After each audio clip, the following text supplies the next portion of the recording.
Welcome back, friends of AI4Autism, and thank you all for joining us for yet another fab interview where we hear from members of our community and listen to their stories. We have an amazing guest with us today. Daniel is a musician living and working in Holyhead, Wales, where he lives with his partner and son. And Daniel is autistic and runs a popular YouTube channel, the Aspie World, where he regularly posts entertaining and informative content on what it's like being autistic and having Asperger's. And today we'll be hearing Daniel's story and we'll get a chance to learn from his experiences. So please welcome Daniel Jones. Daniel, how's it going? I'm well, thank you. How are you? Very well, thank you very much. Daniel, tell us a little bit about yourself and how old you were when you were diagnosed with autism. Sure. So I was diagnosed when I was 26 years old. I got a diagnosis of autism, ADHD, and OCD together. I previously had a diagnosis of dyslexia. And up until that point, I've been diagnosed with all kinds of stuff from like short-term memory loss to attachment issues to anxiety, agoraphobia, just all kinds of stuff, that wasn't really relevant. They were just clutching at straws because where I live in Wales, I live quite far up in Wales, and in the 90s, in the early 80s, when they were assessing me, there was, autism wasn't a thing that they could actually really diagnose over here where I am. So it kind of, it was a bit difficult. But yeah, like you said in the intro, I'm an influencer, I guess, or a social media digital entrepreneur. I create content on the internet for autism awareness and understanding. It's like my full-time gig. So I enjoy it, and I'm to make a difference in people's lives. It's like my life goal. That's fantastic. And Daniel, after discovering that you were autistic and what that meant, how did you feel at the time, and how did you see yourself change as a person? I first of all got like a sigh of relief, like, oh, okay, that answered it. Up until that point, I felt super weird, super out of place. Felt like I was an alien living on this planet, and I was like, this didn't make sense. But after having the diagnosis, it was kind of a bit of relief. But then set in that I have no idea what this condition is about other than my own personal life experience. And that's what led me on the path of looking for content on YouTube, because I'm more of a visual learner. And then I didn't find anything, and that's why I put my own content on. That's absolutely phenomenal. We'll come back to the visual learning part in a bit and how it ties in with what you've been creating. But at the time, how were family and friends towards you after discovering you were autistic, and what was support like from them? It's funny. Nobody treated me any differently, which was, I don't know if it was a good thing or a bad thing. I don't know. But, a lot of my friends were just like, they were like, oh, I called it, I knew it, but I didn't want to say anything. It's like, okay. My family were like, oh, okay, well, that makes sense. And so everyone was kind of really accepting of it, but nothing really changed. They just kind of, they just, rather than being, oh, that's Dan, they're like, oh, my cousin, my brother, and my son has autism. So it wasn't something that was, it wasn't life changing from them to me, because obviously our relationship had been the same for 26 years. Why would it change? But in terms of understanding, they just understood what it was now. That's absolutely phenomenal. And could you share some of the challenging things you faced as you were growing up and even recently? Yeah, of course. I mean, straight off the bat, some of the most challenging things I've experienced is, one of the most debilitating ones is being outside in like cities or large towns or social gatherings and things like that. I mean, it's like, the only way I can explain it is like the feeling I get is like being stripped naked in the middle of winter, put in the middle of a busy high street, poured water over. It's not a good experience. It feels like that. It's a horrible feeling, and not knowing where to go with that. So you just kind of, you're like a deer caught in the headlights, so to speak. In this environment, and everyone else is just like, hey, we're in a party, get a drink, and you're like, ah, that was probably one of the most difficult. And the other is social interaction with peers. I feel like if you've ever been to like like a foreign country and you don't speak that language, and trying to communicate with those people is really difficult, isn't it? You're like, oh my goodness, I should have learned Spanish before coming here, damn it. And then you just feel very isolated, because you feel like you know what you're talking about, but nobody else has a clue, and you're like, oh my god.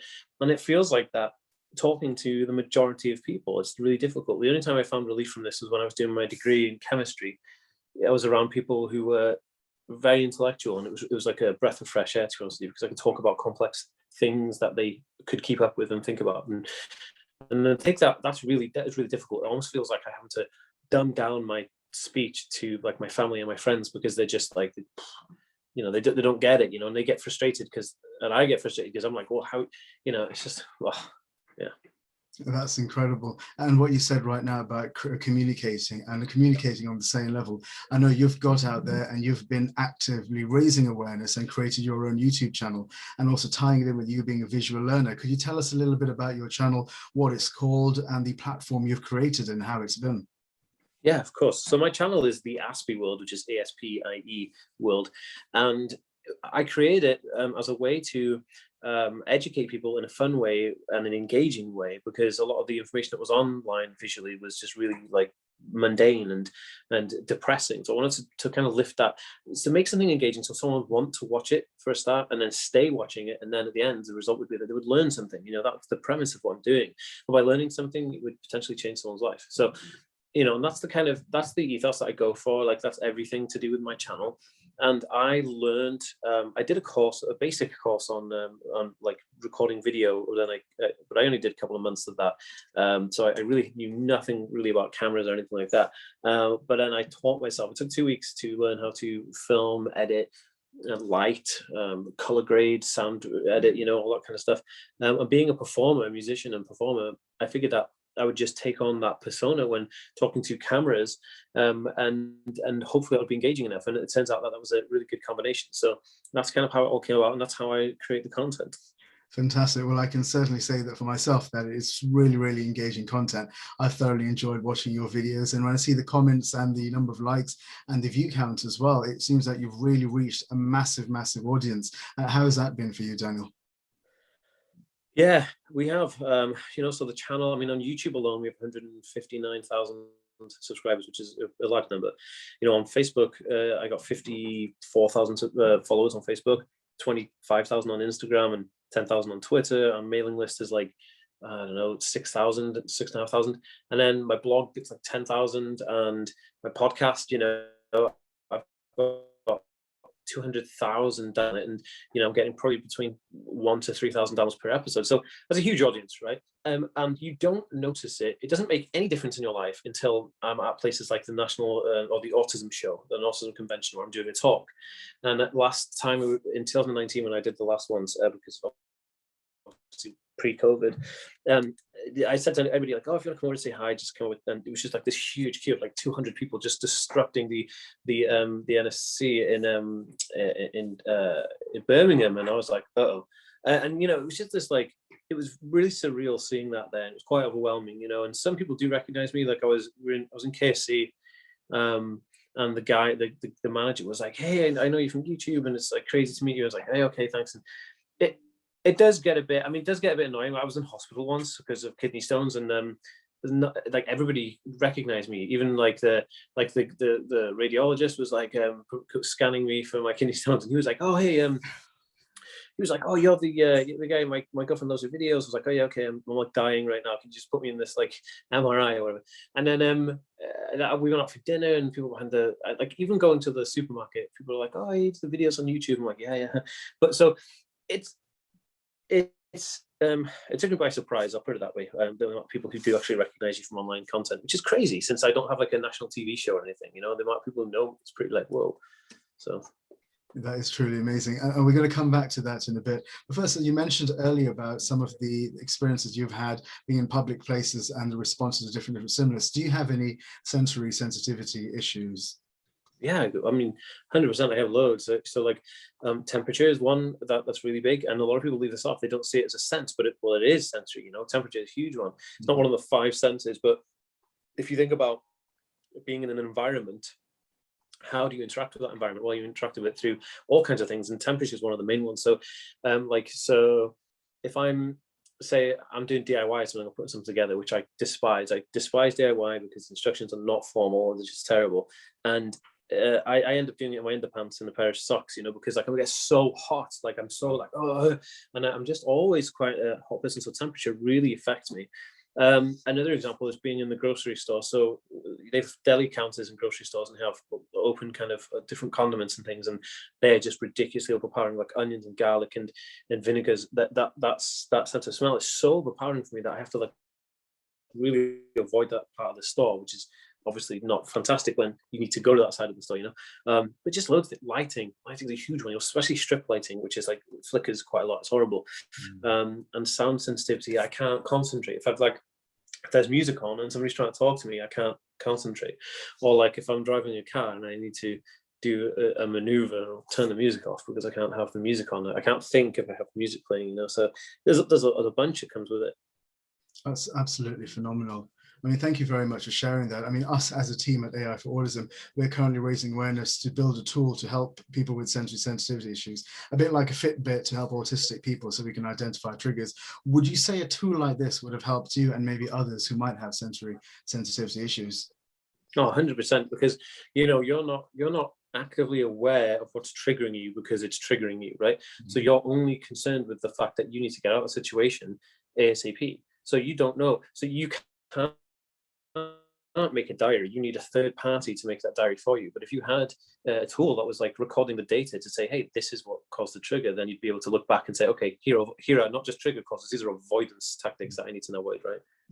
Well, that's very encouraging, Daniel. That's precisely why we're doing it and how we plan to do it. So thank you very much for that encouragement and reinforcement there.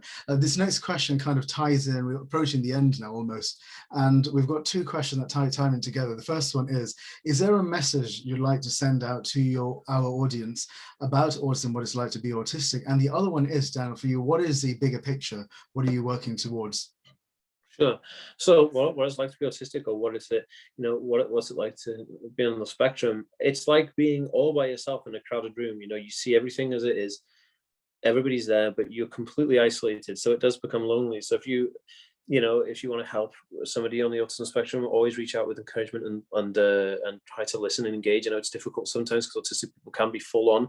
They can talk a lot and they can be very boring. I bore my girlfriend half to death with SEO and marketing research. She doesn't know, she's not interested at all, and so, but just having that time, giving someone the chance to listen and genuinely listening to them will change their life really well.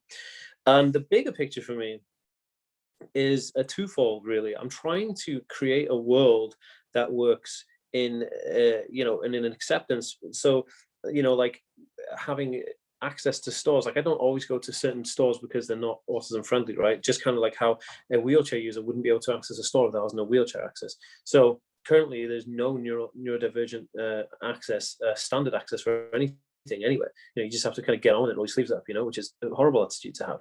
And so I'm trying to change that. And then the other thing is that I'm creating the first ever charity, an autism charity, that 100% of all funds created go directly to the audience. There's no charity like that for autism. It's all, you pay for an SEO, you pay for this guy, you pay for that office, but you don't need it when you're an influencer like me and I get paid for the love of the work that I do, and the influencers who are helping me build this charity. We don't need that money because we want to give it to people. So we're going to directly improve people's lives by having funds available for people without actually having to pay for any staff or anything. Like nothing. They don't need a website. We need just one page. Like I can put on my own website. I think that's truly wonderful, Daniel. And Daniel, when you do set it up, please share the link with us, and we'd like to put it out there to our audience too. Daniel, I mean, thank you very much for an absolutely fantastic interview. How can our audience find out about you and your work you do, social media? Feel free to share all your tags and links. Go for it, and we'll post it at the bottom of the video in the description. Thank you. Well, I mean, if it's easier, all encompassed, just go to theaspieworld.com, and all my social links are on there. That's my website and blog, so everything is on there. You'll find all my social media, and I'm on every single platform as well. I put content on every single platform. It's podcast, blog, Instagram, Snapchat, Facebook, YouTube, LinkedIn, Pinterest, Twitter, TikTok, everything. Fantastic. I'm guessing to your right-hand side, there's a list of every single one. Is that correct? There really is. Yeah. This is I actually have a multiplication formula that I use to distribute content, because we make about 26, 27 pieces of content from one piece of content. That's absolutely magnificent. Daniel, thank you very much once again for a fantastic interview. And everyone at home, thank you all for watching and for listening. If you resonated with what Daniel said and you enjoyed it today, please get out there and share your story too. Get in touch with us. We'd love to put your voice out there in the world. Daniel, thank you very much. Thank you, mate. Thank you all at home.